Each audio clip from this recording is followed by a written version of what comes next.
Welcome to the San Antonio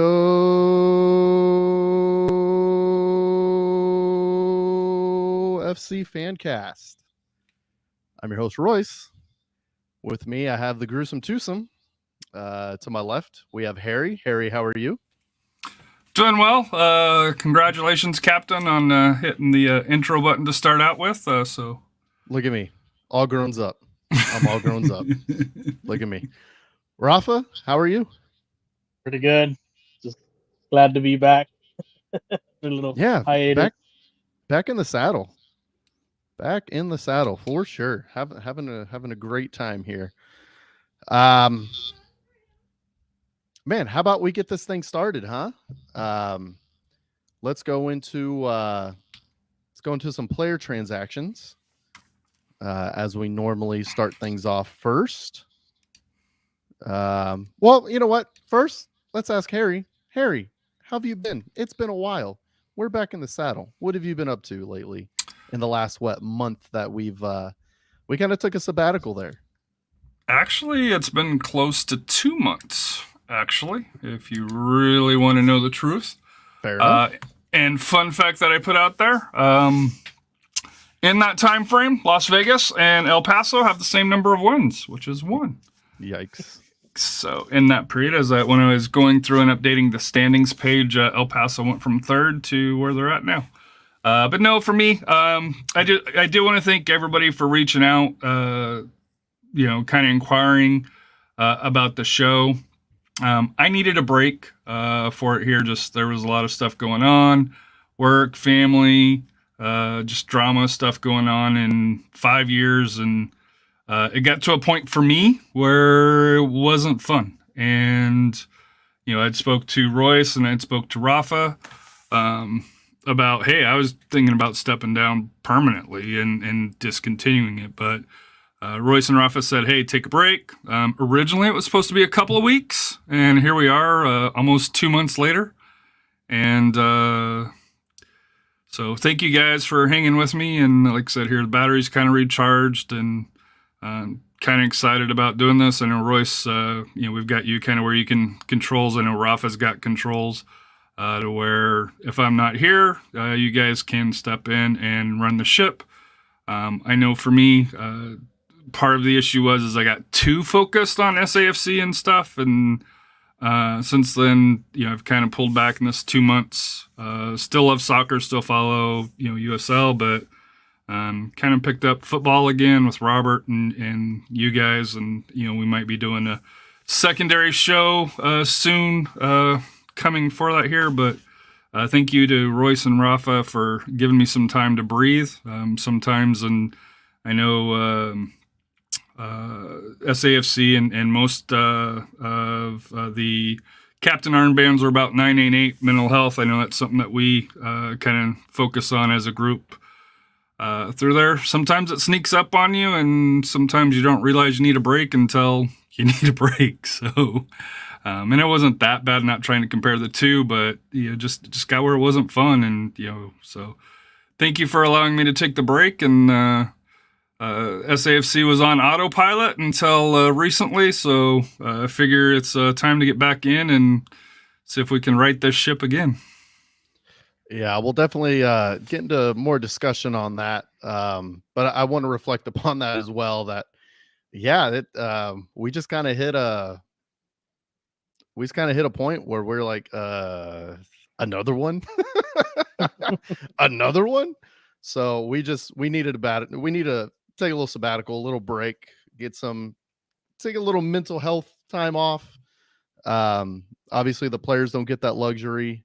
But we definitely we needed it. The end of the summer was super busy, getting ready for school, transitioning to that whole thing, to transition from the summer to summer number 2. Let's face it, it's still hot as crap outside. So, Rafa, how have you been? Good. Just trying to take care better of my health, but I was ready to go. I mean, I advertised on the last home game with that big tifo. Hey, don't forget about us because we're coming back. Yeah. It looked glorious up there, to be fair. So, all I'll right, boys. But yeah, we also, like I said, had a good road trip with Harry to New Mexico. That was fun. We got to see a win. I think the last win we had and some goals, but which we'll get into in a bit. It wasn't the last one. The last one we had was RGV, but yeah, no, for sure. It was it's been a little while. I'm glad y'all had that road trip. I wish I could have made that like a lot of fun, and following along with y'all. It seemed like a great time, and something I hope we can all do a big mass road trip soon enough. But I will say, if you ever want to know where Rafa is, check his Facebook page, because it'll tell him exactly where you're at that time. It was the weirdest thing. We're in the van. Hey, Rafa's in whatever city, New Mexico, and was that automatically updating? Yeah. Well, he was driving. That had to have been. Wow. Man, Zuckerberg all over Rafa. That's interesting. But so on the other side of this, we'll get to the subject at hand, and we'll discuss some SAFC.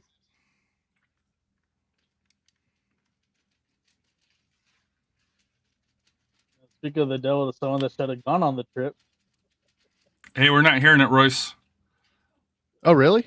Oh, yeah, that's right. Because I gotta look at me, rookie move there. Give me a second. Hold on. I'll go. Well, here, let me stop sharing the screen. You have to share it, and then I'll have to share it later. All right, fire away. Wow, we're nailing this, guys. We're nailing this. All right, here we go. And on the other side of this, we'll come back and talk SAFC.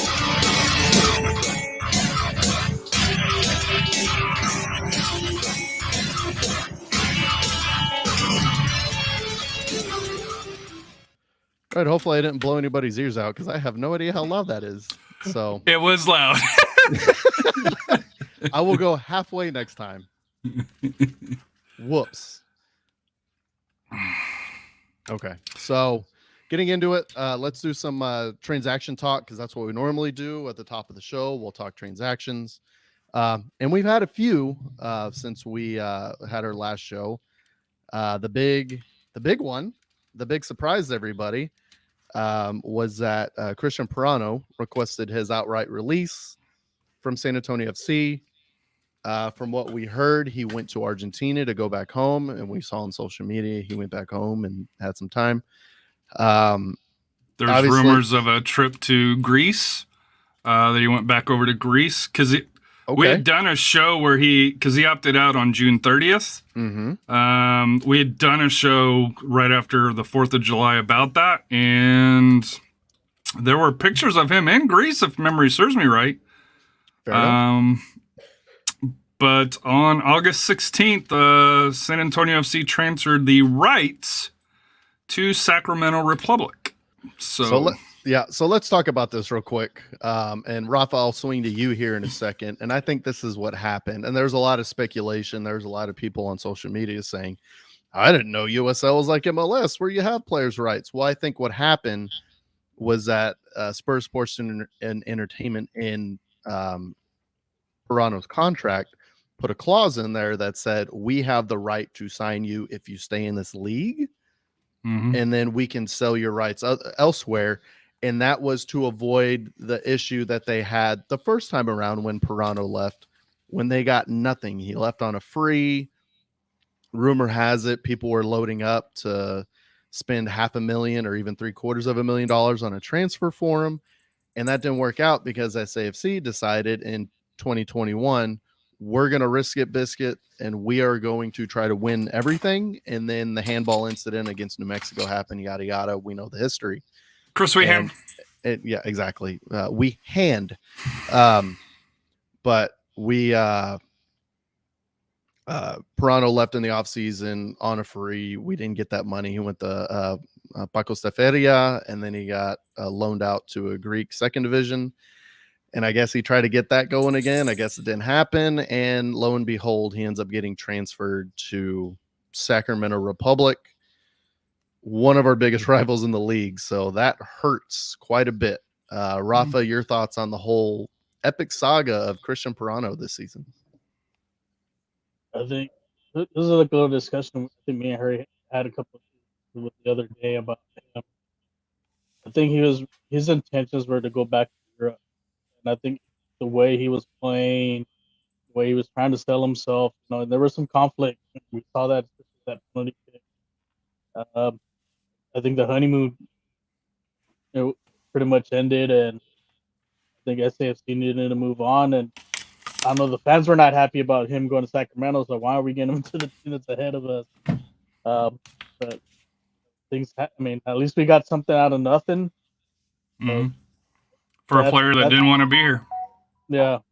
I think he started, I think Harry, you mentioned about him and when you were in Detroit that he was really isolating himself from the rest of the players. So, that kind of see that, your time's up. So it's inevitable it was going to happen.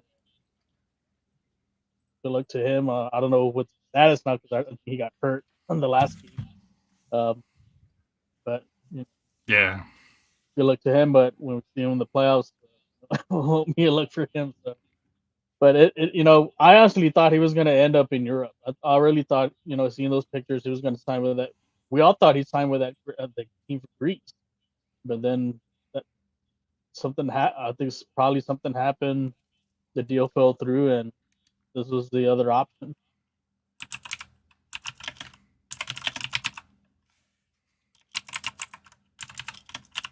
Absolutely. And that's kind of, unfortunately, that's how the business goes. This is a business after all. And what I'm really happy about is that players have more rights now. Mm-hmm. I can't lie that, yeah, it kind of stinks sometimes, but at the same time, I'm happy that they're able to continue their career as they see fit. And I hope nothing but the best for him. I hope he gets third place this season. That's the highest that I want to see him finish, is third place. Yeah, let's not do that. Oh, well, I mean, no, he got a nasty kick to the leg. That's what I was gonna go with. Let's not hope that happens, but that did happen. As Gamez just chimed in here that he got a nasty kick to his knee, but he phrased it as nasty kick to his knee, like, hey, somebody go out there. It's not that. Typical Matt. Yeah, exactly. It's a very ambiguous statement that people can take as being mean, but it's not mean. What he's saying, what Matt is saying, he's reporting that he got a nasty kick to his knee and it looked pretty ugly. Yeah. Shoot the leg. On August 3rd, Camarney Smith was released. Any comments on that? It just didn't seem like he was in the rotation. He just didn't seem to gel. And I think much like Becky, Deshane Beckford last season, I just don't think his style of play fit well with our style of play. And I don't think with the Marcina system, Marcina ball. I don't think he could find his spot. I just don't think he gelled. I just don't, like I said, I don't think his game gelled with Marcina ball, but at the same time, where Camarney Smith probably should look? Colorado Springs, because I think his game would fit really well over there, because Beckford looks like a player revived over there, and I think Camarney's game is very similar to Camarney's. Rafa? Well, I think that one game that really kind of opened, I guess, the eyes of everyone was against Nashville in that cup game. Just look lost, and he was just, you can tell that this was not a right fit. I don't know who scouted him, then thought maybe he was a good fit to the system. I know he's got some speed. I know we're looking, because that's something they closed a couple of years ago, not having speed, but speed isn't everything. If you're not able to gel or adapt to a system of play, and I don't think the scouts do enough on their homework.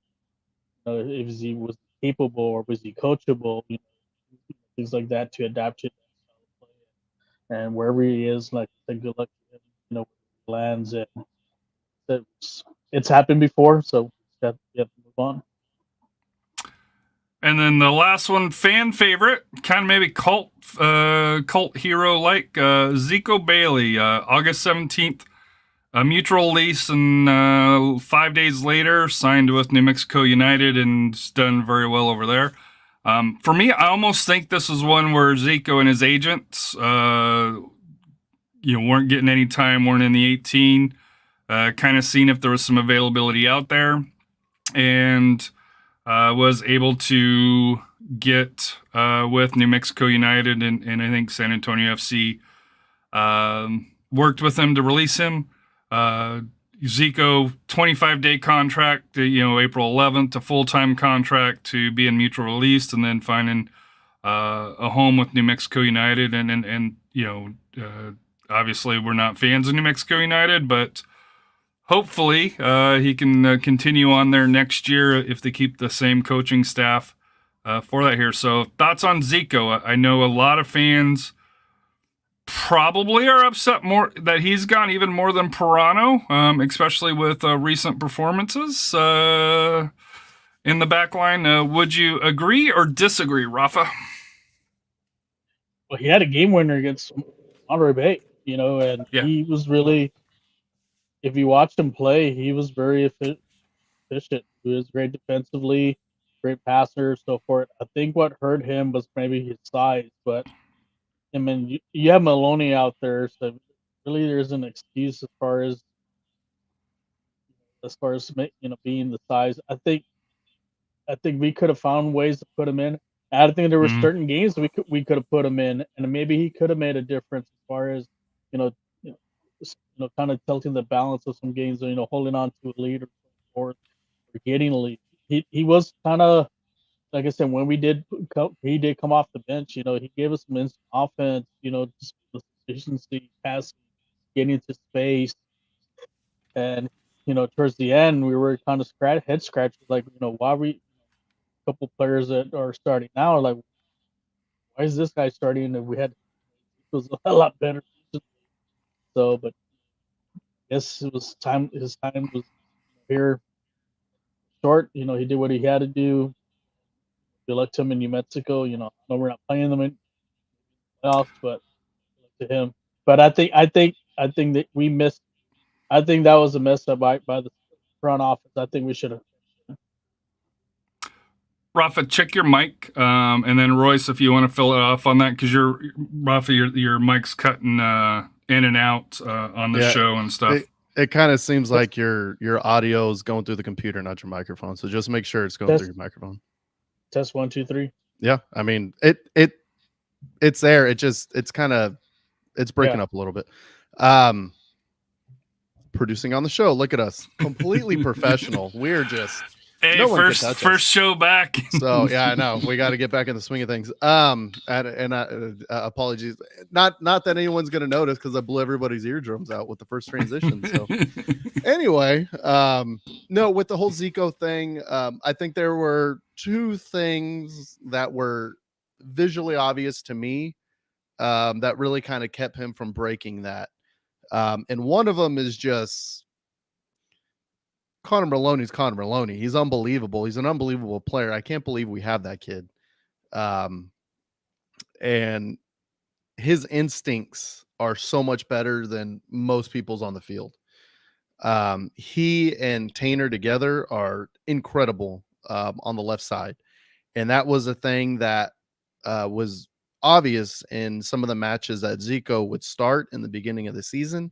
Was he would get up, he would help out with the offense, he would come over, help out with the midfield as he should have. Those are Connor Maloney roles, and he did that constantly. But at the same time, when he needed to go back, he just didn't get back in time, and there were some offensive drives that kind of went right through where he should have been. And that's not really a knock on Zico. That's just an instinct thing that Connor Maloney does that not everybody does. And we'll get into Connor Maloney and our ideal setup later, but I think that was one of the things that really hurt Zico. The other thing that really hurt Zico is that we have a fullback on loan that has not gotten a lot of playing time, that needs to get a lot of playing time, I'm sure, per the loan deal with Isaiah Parker from FC Dallas being with us. I think there's a minimum amount of minutes that he needs to get in, and for him to have just another barrier to get those minutes, I think Zico kind of saw the writing on the wall and like, I'm not getting any minutes. If I'm not coming in and Parker's coming in instead of me, I got to find somewhere I'm going to get minutes because he needs to showcase what he has to try to get back to MLS because he was with FC Cincinnati and he's got to try to find himself back. And he's not going to do it sitting on the bench. And that's why I think that his agent and him kind of went out, scoured the market unofficially, of course, so no tampering. And then was, kind of got whispers and said, hey, is there any way we can get out? Because obviously for SAFC, he's fourth or fifth in line at there at this point, especially with Ozakar coming back. So, to me, SAFC did the right thing by letting him go, even if it is to a rival, with New Mexico. Absolutely. I think we could have kept him, but sent him out on loan because he is still young and looking for next year. He would have been a good piece as far as maybe to sell him later on. But if you could get him out on loan and he does well, then SAFC could have actually sold him to another team later on. Because really Lot don't get anything back, by just releasing. Maybe that's something that they could have thought, before letting him go. Say, hey, well, let's send him out east where he will get playing time like Harvard or Miami, and see what he does. And if he does well, say, hey, well, if you want him, we'll sell him to you. At least something we get something back out of. I think there's two things. I think number one, I don't think he gets released from his contract without already having a landing spot and having somebody approach him or having the front offices approach each other and be like, look, we'd love to have this kid. He's not playing for you. Let's try to strike a deal. And they don't strike a deal. And SAFC is just like, look, we're going to give him his outright release so you can go play. Zico, thank you very much. Also, number two, remember, Zico's on a 25-day contract and he just got extended. So I'm sure he's on league minimum. Who knows if New Mexico signed him for a little bit more than that to get him to entice him over there. So backroom deals could have happened, but at the same rate, I think Spurs Sports Entertainment did right by Zico. Let him go, let him get some playing time and show what he's worth because he's worth a lot. The kid's good. He just, once again, he's fourth or fifth in line and an embarrassment of riches for SAFC in that position. So, and then moving on. Just recently, last week, I believe it was, 2 weeks ago, we brought in Trova Boni from Portuguese BSAD team, which is a Portuguese League 2 team. Which is the same league that Pirano, initially that Pirano went over to Paco Cefiera, and then they won promotion. So whenever Pirano got the kind of midway through the second season that he was with them, they're in the first division. So they were with Porto, Benfica. What's the team? Boa Vista. That's it. Boa Vista. That's the team that Reggie Cannon plays for. Former FC Dallas right back and USMNT right back. Reggie Cannon was playing over there. So that's where he went, and then they put him on loan to the Greek second division team. And going on enough about Pirano though. Bringing Bonnie from center back. From what we've seen his stats. Yeah. And so this is an interesting thing. We've seen this before. We've seen this before, but not from Marcina. So obviously he's a center back. That's what Transfermarkt has said. That's where we've seen highlights of him, has always been on That's what Y-Scout shows. Y-Scout shows his position as being right center back. Right. And I'm interested. And obviously training happens. Training is a different thing. Maybe training he looked good. But we put him as the 6. Well, before we get to that, let's do RGV and then we'll come back to that. And we'll go back and we'll talk scores that we've missed. But we brought him in. He's built like a brick shit house. What am I going to say? He's a huge dude. And I hope he's a replica of Tanner. If you look at his size, if you look at his weight, if you look at his body build, he's a mirror image of Tanner. along those lines. He's 23. He's young. Obviously, he's got some talent. We're going to talk about, what happened this past week here. Yep. To me, I question whether we needed him because Batista's not getting a lot of playing time now that Manley's healthy here. So did we need another center back? And that's kind of the question compared to maybe more of an attacking midfielder or along those lines. And I don't think go with me here. Everybody hates Tulsa. You still have to live in Tulsa. What are we talking about? Anyway, just joking. No, I think he was signed kind of as a hybrid to be, backup center back. Remember, we also have Adeniran's brother on the roster technically. No. No, not anymore. 20. It was a 25-day contract. He did not get picked up. Oh, okay. Fair enough. This is why he's the best in the business, everybody. Harry Austin, everybody, just on it. But we do, obviously, we have Batista. We have some center back depth. It's good to get a kid of that talent in. Like I said, we'll see how he pans out. You also have Tulu. You forgot about him. We still have him too. Right, we have Tulu as well. So I mean, we have center back depth where you just lack that defensive midfielder depth with PC kind of trying. I mean, we'll get to it. We'll get to it, Mario. Calm down. Yeah, I know. Just settle. I think 2-1 was missed penalties that the ref had in that match. Jesus Christ. Anyway, continuing on. I think what we need is that number 6 depth, the defensive midfielder. We have Ja'Cory Hayes. We have PC out there giving his all for 60 minutes, and I think that's all he has tonight. And then Abu's been unavailable, and we all know he's not a spring chicken anymore. And he kind of needs his minutes monitored as well. So, and I think with this playoff push, we'll get to it later. We are going to talk about it a little later in the show. But right now we are going to, transition. We're going to talk some, this past week's games. Yeah, we're going to go correctly. We're going to go this past week's games and some results we've had lately.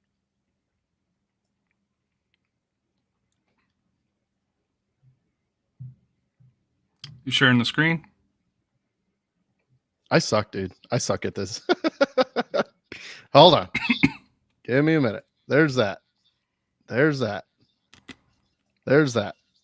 And that. And when we come back, on the other side, we're going to talk the recent results that we've missed since we've had a show.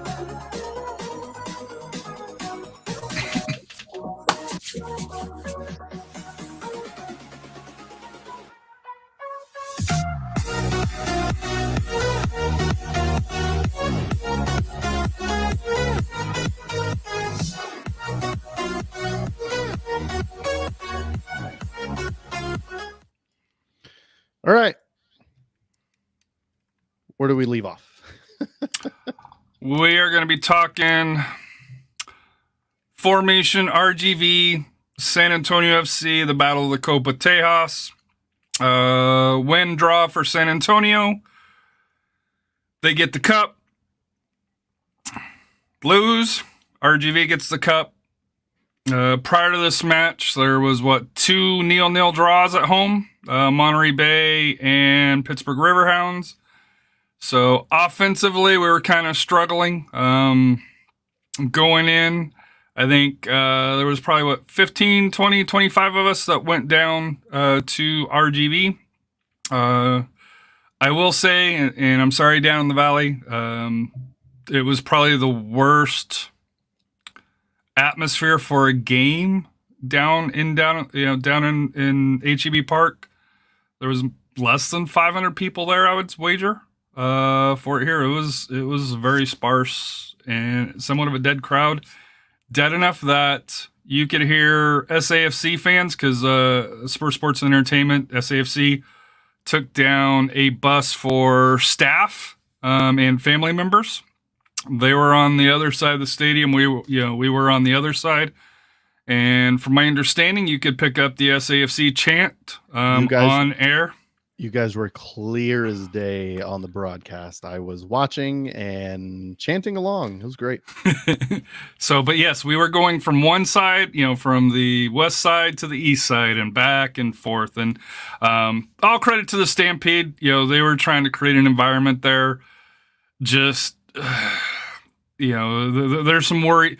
To me, it's very Austin Boldish. That last year, that feeling where it was just a dead crowd in USL Championship, SAFC, RGV. You guys got to stop scheduling RGV San Antonio,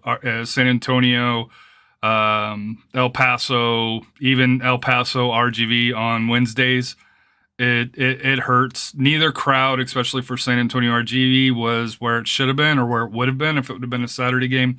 But getting to the lineup after I got off my little soapbox there. Oluwase, Patino, Hernandez are here. Jome, Hayes, Maloney, Tainter, Garcia, Manley, and Farr. This has been kind of the common lineup. My only comment is number 30, Jome. I don't understand why he's still in there, but I'll leave it to the experts. Rafa and Royce, whoever wants to go first, go. As far as the lineup, yeah, I still question what you say, Harry, about Joe. Maybe I prefer Shannon Gomez, but I don't get paid the big bucks. Maybe they will someday. Decisions, but like I said, you have your two usual forwards up top. Glad to have Hernandez back because we did miss Hernandez in the last game. So having playmaker Rita, like I said, Rita's been playing great the last few years as well. As far as this game, there's a lot at stake. With the CopaTejas knowing to win, we get it or a tie, but they also trying to build some momentum because, like I said, the last two games we had basically scoreless shutout for this, for those matches, and see if we can get build some momentum. Hold on. Yep. We missed an important signing, August 3rd. Who came back? Patino. Oh, we did miss Patino coming back. Wow. We Sorry. We can talk about that a little later. I thought he never left. He didn't go to Brazil. I was like, wait a second, what day? Oh, yeah, no, my bad. Sorry. Yikes. Yeah. But continue, Rafa, and then we'll kind of discuss Patino coming back. And we can actually probably save that to the Tulsa match because I think we've started seeing a trend since he's came back. I know we were all excited that he's back, and I think we're still excited that he's back, but it's raised some questions. Well, remember, he started gangbusters, when we went to New Mexico. He got that beautiful goal from that cross. The third one, yeah. Yeah, so he came out with some bangers, and then lately the last couple of games, we were kind of excited here to pair him up with Tani because if you notice some of the games prior to Patino coming back, Tani was getting double or triple team, and our kind of thoughts here is like, hey, well, now we have Patino back, open up Tani a little bit more and kind of pick your poison here, but that hasn't really, especially the last few games, hasn't worked.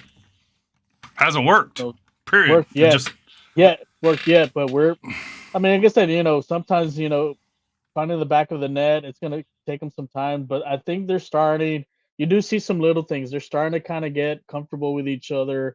They're starting to kind of know where they're at. But as long as they can get it together by the time the playoffs starts, and you know about Patino in playoffs, he's like the Reggie Jackson of the USL. He's Mr. October. So I'm confident that he's going to step up, and I'm sure Tani's going to do his thing. Come playoff time. Yeah, I'm gonna have to agree with Rafa on that one for sure. This is a partnership that they need some time to gel. That was a big thing that we had all last season, and I'm going to remind everybody the thing that I always preach is that these players need to build some chemistry on the field. They've had 3 or 4 matches kind of together to try to get things together, and you can see clear patterns of play that they're starting to develop to help each other out. What they need to do and what they've been doing is they've been making similar runs, or they make mirrored runs, which can be good. The issue that's happening right now is that what needs to happen is Patino needs to be that 9. He's a raton. He's looking for the cheese. He needs to stay on that penalty spot, but pretty much whenever we have the ball, between the penalty spot and the 6-yard box. That's where he needs to be. And Tanny needs to be making the runs like Sam did last season. So Sam gets the ball, he'll dribble at someone, he'll have a shot, it deflects out, or the keeper fumbles it, and Patino's there to put it away. That's what they need to kind of build that kind of chemistry. Instead, Patino's been making the underneath runs, and he's been going out wide and trying to service back into Tanny. And I just don't think that really suits their games. I think they need to get more on the same page. Instead of, we have a 3-5-2. Instead, I think we need like a 3-5-1-1 almost. That's kind of what I see. And I don't know if y'all agree with me. I may be insane. Nobody may agree with me, but I kind of think that's more or less what they need to go with. It's a very similar thing to the partnership we had last season between Dylan and Patino, where Dylan would be the underneath and he would even help out with the press out wide. Patino would stay up front and he'd be that natural number 9. He'd get the service and he'd put the ball in the net. So we'll see how the partnership continues. This is, we're in September now. This is the push for the playoffs. San Antonio was pretty comfortably in a playoff position right now. Obviously, things are changing. Hold on. I know. I get it. I was going to say, we're going to get to that here in a little bit. Exactly. I know we're going to get to it, but at the same rate, we got to build this chemistry to go win strong to the playoffs. What can happen? OC right now is really hot, but what can happen to them is the same thing that's happened to El Paso. El Paso won 9 straight, and then they can't win a game. Like you said, Harry, in the last 2 months, they've won 1 game, and that was against Hartford. So, and they play the likes of Miami and others, and they got played off the field against Miami. So, same thing could happen to OC, where they just drop form. Soccer's one of those fickle games where you can drop form like that. And SAFC, the offense can spark it back up. SAFC still is one of the highest scoring teams in the league. So the highest at 50 goals. Still the highest. So there you go. I didn't want to speak hyperbole, but I guess it's fact. So I think they're fine where they're at. The question that I have, and I think I'm going to try to stamp down more fears, because there's a lot of vitriol, a lot of craziness happening on social media these days. But don't go to Facebook. Don't go on Facebook. Don't. It's ridiculous. What I think of the very simple answer is right now why Jome is starting a lot. He provides a lot going forward. He does not provide a lot going back, but that's why Tainter's on that side, is to help out. The problem, what I think this is to kind of buy time and to buy some health for Abu. That's why I don't think we've seen Abu in a while, is I think he just needs to get healthy for the playoffs. And I think same thing kind of with Maloney. Maloney hasn't been playing a lot. Gomez is going to take a break every once in a while. We're trying to get ready for the playoffs. And I think when all is said and done, whenever we start the playoffs, I think you're going to have Gomez. I think you're going to have Maloney on the outside, and those are going to be your fullbacks. And those are our 2 of our best players. And for them to be on fullbacks, I think that's perfect. Hayes, I think, needed a little bit of a break, a little bit of a breather. I don't think he got it in this match. Hopefully we can get that for him here in the next couple matches, and we play a little bit better together. But we'll see how that goes. But I think that's where we're at right now is it's the dog days of summer. We're trying to make sure people are healthy going into the playoffs. It's not ideal having 3 scoreless draws in a row and then losing one, But hey, it could have been 4 losses in a row, but the defense stood up. The defense did not look great against Tulsa. We'll go into that here in a minute. But what I do want to say is to everybody out there, all the SAFC fans, we're fine. We're fine. Hold on, Harry. You're one to speak. Not surprised that Harry's going to be the one that questions me on this. We're fine. We're building up. What we could be right now is peaking.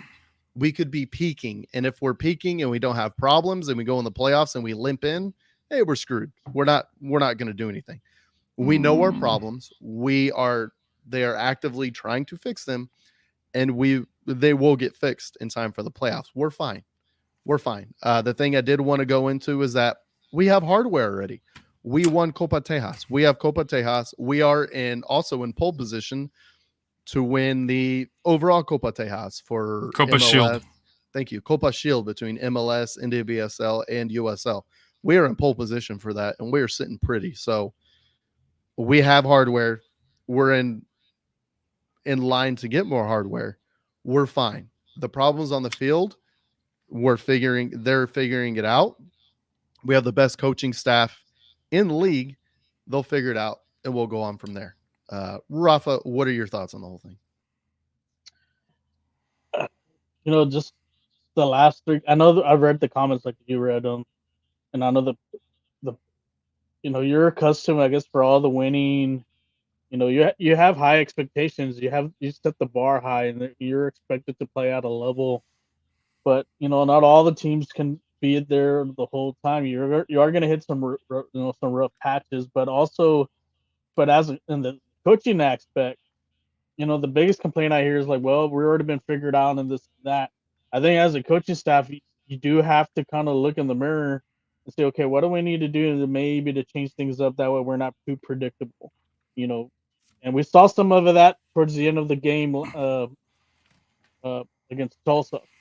And you did see some things opening up, but we are missing some key pieces there. Could that be a precursor to what we may see moving forward? I think as a coaching staff, you have to figure something out that is going to have your players succeed at. And right now, I think what we're doing, it's not really, our players are not getting the best out of it. We're not scoring a bunch of goals like we were doing before. Because we are the highest scoring team in the league, but we should be averaging at least 2-3 goals every game. Yeah, sometimes we'll hit the little third game, but I think that's something that they need to fix, and maybe look at see, okay, let's players with the players that we have on the roster, who really needs to start. Kind of looking at the formation, and then I see Harry's frustration with Jum. Maybe it's time for to have just Gomez and Maloney out there, because those are the two that brought you to the last year. They really carried as far as the wing last year. They did a lot of the dirty work. So I understand Jones comes in, does his stuff, but I think he's better maybe coming off the bench. Just kind of the same role what JD does, and also Maloney. We'll see what they do this coming game. So let's get to Tulsa Mario, who is one of the hosts of the Outsiders Green Country soccer podcast that covers Tulsa and Tulsa Athletic of the NPSL, who won the NPSL title. So congratulations to Tulsa Athletic and all things Tulsa. So this game was played at Tulsa University, and what I think was a trial run to see possibly going forward for it here, but we'll see if that comes true.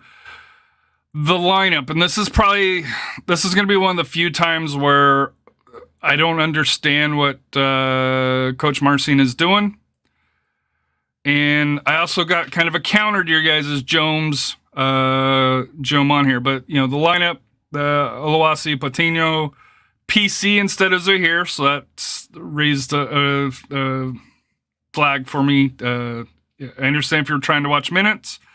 PC playing up top, I don't know if I necessarily agree with that. Hernandez, Gomez, Bonnie in the middle. I know you guys are going to address that. Jome, Tanner, Garcia, Manley, Farr. For me personally, I think Marcina got too cute on this lineup here, and I'll just leave it at that and let you guys go through. My one counter to you, Royce, if you're going to bring in somebody that's offensively, where's Juan Carlos? He's healthy. He's been playing. I'd rather have Juan Carlos Ozacar in there. He had 10 goals last year. Hasn't done anything. To date, he hasn't done anything for San Antonio FC. Was probably the biggest signing in the offseason. We're September. He's still goalless. He's still assistless. And to me, I would rather have Juan Carlos there instead of Jome, personally. I don't disagree with you on that one. That's kind of been a baffling thing to see kind of where he's used. He's been used as an 8 a lot, kind of in that PC spot. That's kind of what I would be interested to see, whether you have Maloney on the left or you have Jome on the left. And that's kind of what this formation kind of tried to do, is it's trying to set up a switch where PC can either switch between they could do rotations between Jome, or you can rotate between Bonnie, depending on who has somebody marking them, and to free up space for each other on that left side to try to get Tanny the ball. Unfortunately, Tulsa did exactly what they needed to do. Gomez went too far forward. Bonnie needed to cover over for him. Bonnie needed to track 2 guys. This is in the 15th minute. He needed to track 2 people. One of them got behind him. He got caught ball watching. He jogged back, and a goal was scored. And I think Marcina, there are 2 things that I'll say for this. Number one, we've seen this happen before this season, where a kind of a younger player is put in a position where he's kind of, it seems like he doesn't completely understand or comprehend, or he's not quick enough to complete his plays, and he is pulled like that. And that was Roman Holt against Nashville. Roman Holt, if you remember, started against Nashville in the U.S. Open Cup. He was yanked in the first 5 minutes, and Maloney was put on. And that's after he missed 2 clear runners going right behind him. So I kind of feel like this was the same thing. I don't think it was to embarrass Bonnie. I think it was more of a, my bad. We didn't give you enough information. We'll come back stronger next time, or we won't play you out of position next time. What Marcina is trying to do is, I think he's trying to give Hayes some rest. He's trying to give Rita some rest. And that's why you have the midfield of PC, Bonnie, and Hernandez there. And Hernandez did miss a game already, so we basically had 2 weeks off with the red card, or a week and a half off with the red card. So not ideal. This is one of those games that, honestly, I think Marcina had kind of chalked off as, if we win, we win. It's fine. It's on the road. Hold on. I know. It's like the Indianapolis game last year. Correct. That's correct. It's like the Indianapolis game last year, where it's toward the end. But we're not in that same position, though. Yeah, but we're not. Yeah, that's the only difference is. But the thing with Bonnie here, and nothing personal against him, if you know you need some player to back up Ja'Cory Hayes, you know what, Boo's out, you go find a player similar to him. You don't find a hybrid. Yeah. You find someone that plays but that he's role. Not. And he's not even a hybrid, though. Yeah. And then we've seen this. We've seen this in the Darren Powell era. I understand. Hold on. Like, I understand, like, with Bonnie playing maybe to back up maybe Garcia or Tainer or Manley, because, if they ever go to a back 4, or if they need to. But, common sense is, if you're going to get somewhere for Ja'Cory, you got to find someone similar that can play that role. You have the guy. It's number 6. PC should have been in that role. He's played in that role before. That's who should have been there. You should have had Juan Carlos start up top. We Coach and I love Coach Marcina, and this is with all due respect, but you set up Bonnie to fail in this match. That was on the coaching staff. There's no question about that. Hey, Skip Bayless, let's calm down. So, what I'm going to say real quick is we've seen this before where a center back is put in as a 6 and it's kind of successful, not really. And that's when Coach Darren Powell put in Mo Hernandez as a 6 for, I don't know, it was at least a month where he played there. Yes. And it was not that successful. I mean, to be fair, that was toward the end of Darren Powell's tenure. A lot of things just didn't go the way. Really, nothing went right in 2018 and 2019 for Darren Powell. Every change that he made that was like, yeah, okay, I can see that happening, failed miserably. So, what are you going to do? But I don't really disagree. Like I said, I think what this really set up for was for PC and Jome to switch off a lot and to create some chaos there on the left wing. Tulsa saw it. You might as well call them Oklahoma. OKC Energy are still, yeah, they're still floundering. But you had Tulsa come in on the right wing, which they should have, because Gomez was pushed up and they found that little soft spot. And then the second goal was just a counterattack where we needed to find a goal. We were putting a lot of pressure on them, and it was the brilliance of Marcus Epps. Big surprise. We know that guy. We know who he is, and we know what he does, and that's what he does. You give that guy a little bit of space, and he's going to make you pay. So, and I'll say this: Eric Bird is Chris Wehan for Tulsa. For those that know, former RGV Toro. He always seems to score against us. And key goals, like I think it was 2 years ago, last time up in Tulsa. Whenever we play Tulsa end of year, it's always a struggle, and that's why it frustrates me if Marcina went in with that attitude of, and I know they're the mentality monsters. I know they go in with the expectation to win every match, but the lineup, and we talked about the lineup here. The lineup to me was not a successful lineup, going in, but. To me, Epps had a solid game since he was transferred over from Phoenix. Yeah. He had a goal and assist. Bird got the first goal. All credit to Tulsa. They took advantage. They're in a hunt for their playoffs lives right now. They took advantage of it. I know from us as fans, and I bet you, if you had Coach Marcina off record. Tulsa did catch the breaks, referee-wise, in that game. They caught every break. Let's go through them real quick. Goodrum in the 35th minute should have been off for it was a late tackle. It was studs up right into the ankle of PC, high on his leg. A clear straight red. Goodrum should not have been on the field after the 35th minute. He gets a yellow card somehow, only a yellow. Still not sure about that one. Nacho Bailone, I think it was in the 70th minute, gets the ball after he comes in. He tries to go around the defender. He kicks the ball up in the air, goes off the defender's arm, and goes away and completely deflects the other direction. In the box. In the box. No penalty call for whatever reason. And then the other one was a Patino. Yeah, Patino tried to jump up, and he gets ripped from behind.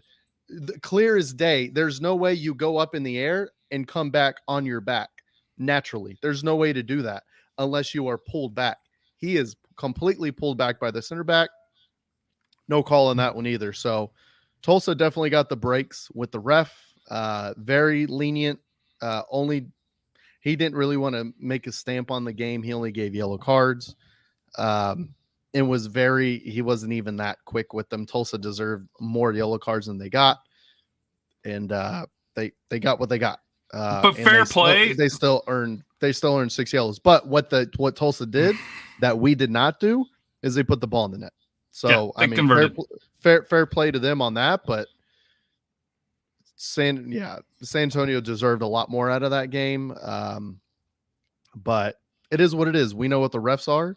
And if you watch some of the MLS matches, I saw some highlights on social media.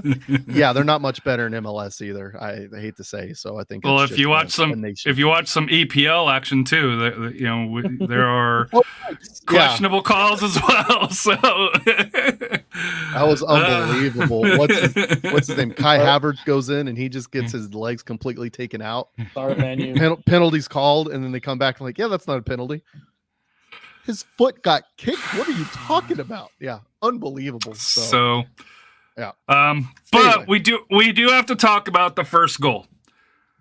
We've talked about the actions on the field, but there's one person, number one, that also, and Rafa, I'm going to go to you, our goalkeeping coach. To me, ball hits you in the hands. I understand Royce mentioned kind of a knuckler type of a kick. FAR's got to stop that. To me, there's no question. He let that in, and to me, that kind of symbolizes kind of what we're going through. Our concentration levels like at about 95%, but it's not that 100%. And I know it's hard to be, 100% all along, but it's leaky goals like that instead of getting 3 points, we're getting a draw. Instead of getting a draw, we're getting a loss. And I know this was in the 15th minute, and we had every opportunity to still win. But as a goalkeeper, letting in, a soft goal, I think we'd all agree, even Royce would agree that it was a soft goal to let in. There was a defensive lapse up in front of him. But as the goalkeeper, and especially a quality goalkeeper like Far, I thought it was one of his poorest mistakes of the year, personally, for me. He just hasn't been very consistent. And last year he was very consistent. Basically you're shooting at the Great Wall of China. This year he's kind of making some mental mistakes that you shouldn't be doing, especially when you're a goalkeeper of the year, you're expected to have that high quality play. That's textbook, and for him to miss that one, yeah, every once in a while that may happen, but that one I think he could have gobbled that one up. And like I said, we'll be talking about a 1-1 draw, or we end up winning the. Or the game changes after that, but to me, we've talked about how Bonnie, we talked about Gomez. There was one aspect of that first goal that we did not talk about, and like, I'm not trying to throw Far underneath the bus by any means, but it was a total collapse. And I know it's kind of weird to say, we just came off of 3 straight shutouts, but that one goal did kind of set the tone. And I know AJ sent me a text after that because he was watching in his room, and he's like, "We're off tonight." And there's, Royce has already mentioned this. This is kind of the first time that you've kind of seen under Coach Marcina compared to where it was under Coach Powell, where you can tell when the team's on and you can tell when the team's off. And, against a quality opponent like FC Tulsa, it wasn't their night. But to me, that first goal kind of symbolized the kind of night it was gonna be. Looking at the stats, for the match here, to nobody. I think it is probably a little bit shocking. San Antonio had the possession 52-48. We outshot them 18 shots to 9. But their 9, they had 5. They had 3 on target. We had 6 on target. But to me, passing, we were at 70%. They were at 67. They had 5 yellow cards. We had 2, according to FOTMob. Interceptions were even. They had 28 clearances. We only had 2. And to me, that was that's one of the biggest things that I'm seeing here. I'm seeing more blocks. I'm seeing more clearances, especially from the RGV game and the FC Tulsa match. But to me, for a week where you're playing at RGV, at Tulsa, to come away with 1 point, I hate to say it. It's put the playoffs, not necessarily making the playoffs in question, but seed of where the playoffs are going to be in question. So before we get to the standings, any final thoughts on the week between Tulsa and between FC Tulsa and RGV? I have one thought, and that's Campeones, campeones, la la la la la la of Texas once again. Suck it, everybody. Wait till you see my flag.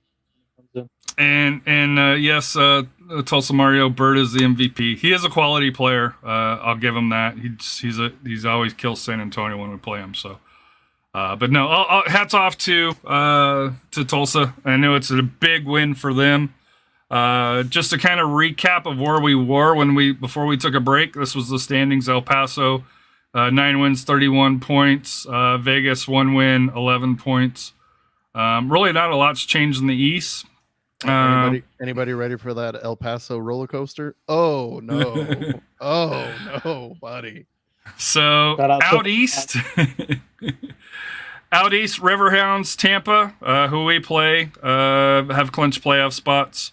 Charleston at 49, Louisville 43, Indy 41, 901 at 39, Legion. Sorry, Kaler, your Legion 13 losses, and some of them haven't been pretty. The dogfight for the 8th place between Tulsa, Detroit City, although Tulsa has played one game more. Miami's still kind of in it. Loudoun and Hartford, thanks for playing. I think big news coming out of there. Hartford played Tampa with COVID this past week, and the precedent was set last year with them doing it. It sucks, but it is what it is. Louisville City starting to get healthy. They're starting to get their Indy starting to turn it on. And Legion, I still think you're in the Darren Powell years where you have a quality team. Maybe the coach isn't where it's at. Sacramento, Christian Pirano addition, 51 points. And they hold the tiebreaker over San Antonio. They also got Roro back, which is important for them. It's good to see them back on the field for sure. I mean, you want best versus best, and Roro has been a big miss for them, and they've still been really good. So we'll see what they do for the rest of the season. San Antonio, which we've addressed, 49 points, 10 draws. I hope that doesn't come back and get us. Orange County, they're on a roll, 46. Don't sleep on San Diego Loyal, which we need to touch base on since we last have been. San Diego Loyal have announced this is their last year. Any thought? We know San Diego MLS was coming. Initially, Loyal said, hey, we're going to continue to play. In talking with Alan and others from the USL show, the stadium was the issue, the cost of the stadiums. Still a little bit shocked that they said, hey, this is the last year. If you watch the interview of the owner, it was tough, but that's lower league soccer. Any thoughts on Loyal? I'm not a fan of Loyal. I've never liked Loyal, but it still sucks to see a quality franchise like that go away. To me, it's on par with Reno, kind of getting pulled out quicker than it should have been. Surprising that changes kind of the landscape of the Western Conference for starting next year. But I don't know if he retains those rights to maybe start somewhere else. Does it go back to Fresno or? Fresno's got a League One team, but yeah, the current owner won't do it. I think it's going to be more like a Bold selling it, and then we'll see if the actual new owner exercises it. Because I guess the Nielsen Group, I think, is the one that got it from the Bold up there. Yeah, you got 3 franchises that are in limbo right now that I can count, and that's Bold, Oklahoma City Energy, and now Loyal after this season. So that really sucks. Man, I mean, they're part of American football history with the whole Spencer Martin ordeal. Martin. I can't. Think not of his Spencer. I can't think of his first name, man. It starts with the C. It's not Chris. Connor. Is it Chris? Connor Mutton. No, it's not Connor. Anyway, that was a really respectable thing from them. Ever since then, they haven't been that respectable. But at the same time, Colin Martin, thank you. They've been a quality franchise in the league. They've put together a good product on the field, a good product in the community. They've meant a lot to that community. And once again, it's MLS coming through with a wheelbarrow full of money and just destroying what's already been built. It's Walmart destroying the quality mom and pop shops that are around and putting garbage from, what am I going to tell you? Garbage. So it sucks. I feel for the San Diego community. It stinks. I mean, what am I going to tell you?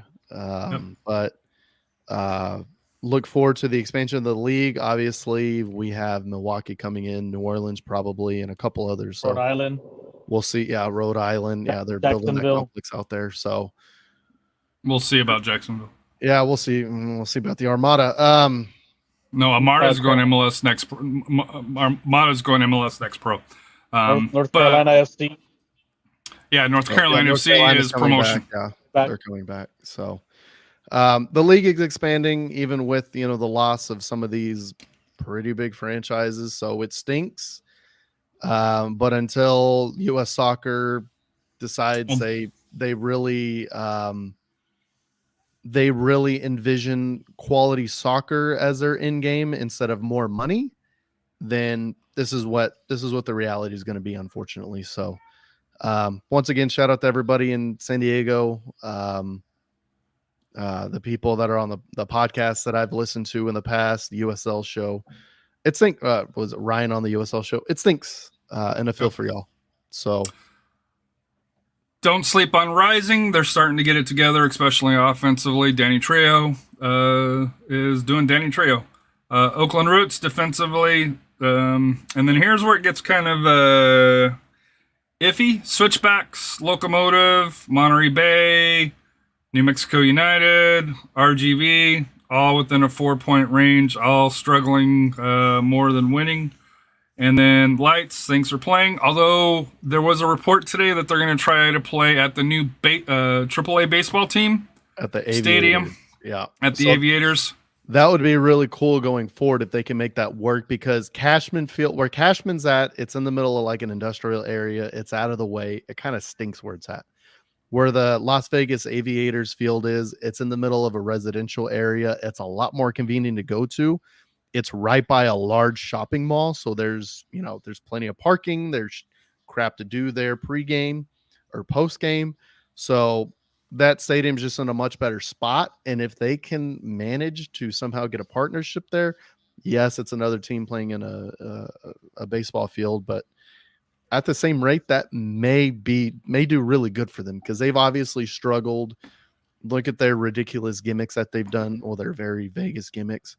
But perhaps that will help them out. That'll help them get a more consistent fan base, and they can put a better product on the field other than just having Andrew Carlton on the field. So this is kind of max points. We're at that time of year where games left and games that you have matter. So if you're a betting favorite, Tampa Bay is actually the favorite to finish number one. And then Sacramento, Pittsburgh, both at 69. But pay attention over here. San Antonio, max point 67. Orange County, max point 67. San Diego Loyal, max point 67. I want to say we lose the tiebreaker to Loyal, if memory serves me right. I could be wrong on that. I'd have to look that up. Orange County? It's 2 draws. We drew twice. Oh, 2 draws. Okay. So that would go to a little bit different. Orange County, we play them twice starting in 2 weeks. I've called them Fool's Gold Orange County, so we're going to see if they're for real or not. But those are going to be very, very important. Then there's kind of a gap. Rising, Roots, El Paso still in good position. Switchbacks, Monterey Bay, New Mexico United, and RGV starting to distance there out east. Detroit City still the favorite to get in. Miami, Tulsa, kind of hanging around there, but you can see there's basically out east. You're looking for that 8th spot, and that should be an 8, not an E. That 8th spot's really the only ones in question. Where the West, basically everything's still up for loaded. And why that matters, this is the remaining schedule. Look at ours. At Colorado Springs, playoff team. Home against the Rowdies, right now number 2 in the East, but could be number 1 by the time we get there. Orange County, home and away. Oakland Roots, at Oakland Roots, playoffs, and Indy playoffs. Compare that to Sac Republic. They get El Paso, New Mexico, at Colorado Springs, Vegas, RGV, Miami. Yikes. Orange County, El Paso, Colorado Springs, San Antonio, Phoenix, Oakland, San Antonio, Monterey Bay, and San Diego, which is the one that to not kind of sleep on. Battery, at Louisville City, at Monterey Bay, home versus Las Vegas, Monterey Bay, at El Paso, Oakland, and Las Vegas. So they have 2 games in hand on us, both against Vegas. They've got El Paso, and this is why when you said, hey, for Marcina going against Tulsa, that's a huge match. And I know schedules don't always play out, but when you're looking at it on paper, I'd much rather have Sac Republic's schedule compared to ours. Ours is all playoffs. Colorado Springs is a tough place. Oakland's a tough place. Playing at Orange County, we know that's going to be tough, especially where that's the week before the last match. We do get Rowdies in San Antonio. We do get Orange County, obviously, in San Antonio. And Indy, depending on that last week, depending on where they're at playoff-wise, it may or may not matter, but we're 2 points down. We've lost the tiebreaker to Sac Republic. That's why when you made that comment of, hey, Marcina went, maybe, this is why I was really upset about that, because our schedule down, and I know we talked about it last year, where, hey, we had a real tough schedule going in, which is going to get us playoff tested, but this team hasn't gelled like last year's team. We're not on that roll. To me, there's still a lot of questions on this team here to where, and some of it's just unluckiness, let's be honest with you, but when you look at the schedules of the top 4 teams, it's not impossible to see San Antonio finishing 4th if they don't catch some breaks. I mean, you're not wrong, but at the same time, we made some pretty big additions, like you said, since we've been gone, and man, they've got to gel. We'll see where we can get that, where we can make it happen. This is it's a murderer's row. It's a tough stretch, and we've got to, I think San Diego's got a murderer's row. Back to back with Battery and Louisville. If they get back to back losses, how does that confidence level factor into Loyal? Going down that final stretch. Then I think if we can knock off Orange County those two games, I think those will be huge wins for us, and also knocking off the Rowdies. That'll be a good confidence booster going into. And but also, having a weaker schedule towards the end, it could come back to haunt you too, because you start pulling away the foot off the gas. Your intensity level, could come into effect once you go to the next one. The other key thing to look out for, if San Antonio is going to bring in any new players, they've got to be in before the Rowdies match. Because they've got to be on the roster for 5 matches. So this last week, if we're going to bring players in, realistically, if you want them to be eligible for the playoffs, they've got to be signed this week here. So we're going to know our playoff roster as far as who's eligible to make the playoffs. So if San Antonio FC is going to make any moves, it has to be this week. If they don't make any moves this week, because they have to appear in 5 matches, and that might have been why, what's his name, the center back that we just signed, got action. Bonnie got action in. early is just so that way his clock can start to accumulate, because he's got to get 5 appearances to be able to make the playoffs for that here, or be on the roster for 5 matches. The other thing here, Tainer picking up a yellow card against Tulsa puts him back on the yellow card watch for 1.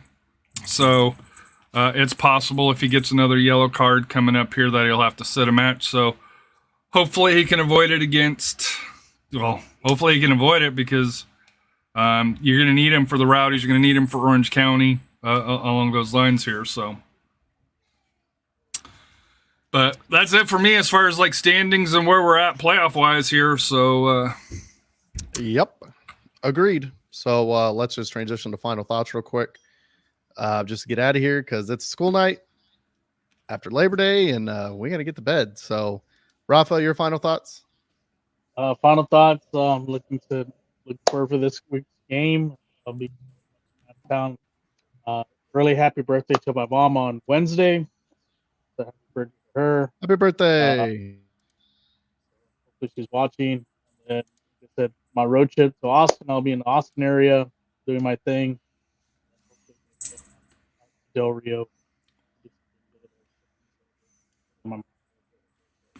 Then watching the game over there. But hopefully, like I said, we need these 3 points. We need to take care of business in Colorado, and no red cards for Patino there, because we know what happened the last time we was up in Colorado.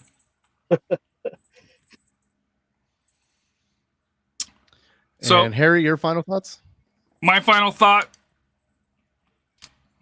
Lamar Hunt Open Cup 2024. It's in San Antonio.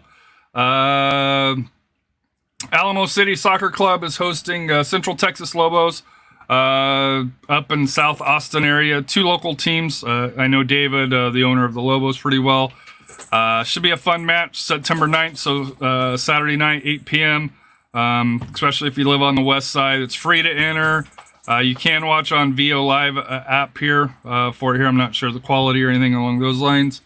But it's crazy that Open Cup hasn't ended in 2023, but we are doing qualifiers for 2024, and these are the only 2 area teams really in South Texas, Central Texas, for the Open Cup. So if we're lucky enough to see San Antonio face a localish team, it'll most likely be these 2 teams. So if you can go out and support Alamo City or Central Texas Lobos, I'm probably going to be out there. I think I'm going to try to cover the game for Protagonist Soccer for us and for the Open Cup, just to, because it's something that I can do to give back. But support local, and like I said here, nothing more local than supporting grassroots at UPSL and Gulf Coast Premier League. Very cool. Very cool. My final thought, it's going to be pretty simple and sweet. Spanish Federation needs to fire Rubiales. We support Jenny Hermoso on this podcast. Very stupid, very dumb. I don't understand what the hell is going on. We support the Spanish women. Congratulations on the World Cup. Hopefully your federation gets their crap together. Rubiales can go kick rocks. He needs to do something else. Go stick his head in the sand for a while. So with that, we're back, baby. We're absolutely back, and it's great to be back. Thank you all for sticking with us. I know